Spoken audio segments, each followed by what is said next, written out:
ప్రభునందు ప్రియులారా, ప్రభువు నామంలో మీకు వందనములు. ఈరోజు ఆరాధనకు సహకరంగా ప్రకటన గ్రంథము 4వ అధ్యాయం 9 నుంచి 11 వచనాలు.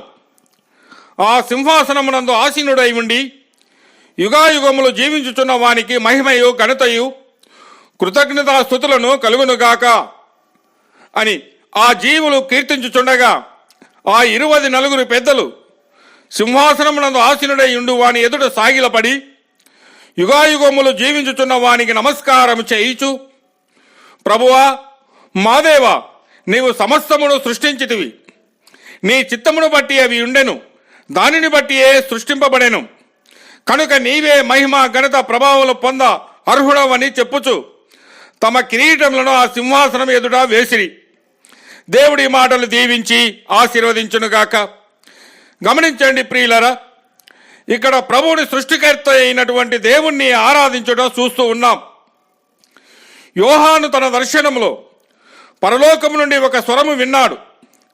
ఇక్కడ ఇక ఎక్కి రమ్ము, ఇక మీదట జరగవలసిన వాటిని నీకు కనపరచెదనని ఆ స్వరము అతనికి చెప్పెను. అతడు పరలోకమందు ఒక గంభీరమైన సింహాసనమును, దాని మీద కూర్చున్న వారిని చూశాడు.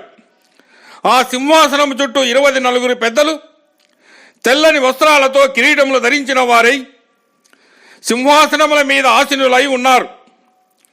మరియు 4 జీవులు కూడా అక్కడ కనబడుచున్నవి. అయితే ఆ జీవులు తీర్పులను అమలు చేయడంలో దైవ శక్తిని సూచించు దేవుని లక్షణాలకు ప్రతిరూపంగా ఉన్నాయి.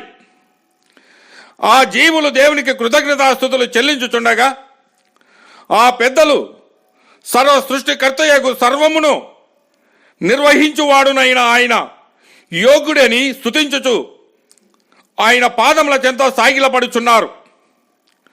తరువాతి అధ్యాయంలో మనం గమనించినట్లయితే వధింపబడిన గొర్రెపిల్ల మధ్యలో కనబడుచుండగా ఆ గొర్రెపిల్ల చేసినటువంటి అద్భుతమైన విమోచన కార్యం గురించి వారు ఒక కొత్త పాటనెత్తి ఆయనను ఆరాధించడం చూడగలం.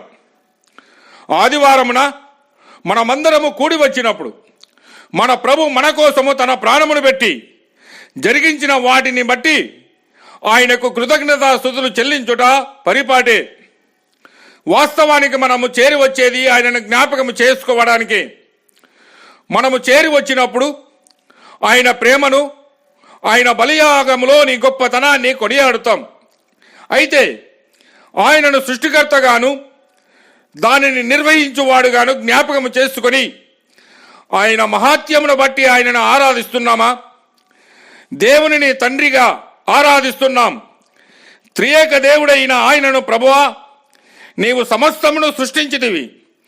నీ చిత్తమును బట్టి అవి ఉండెను, దానిని బట్టియే సృష్టింపబడెను.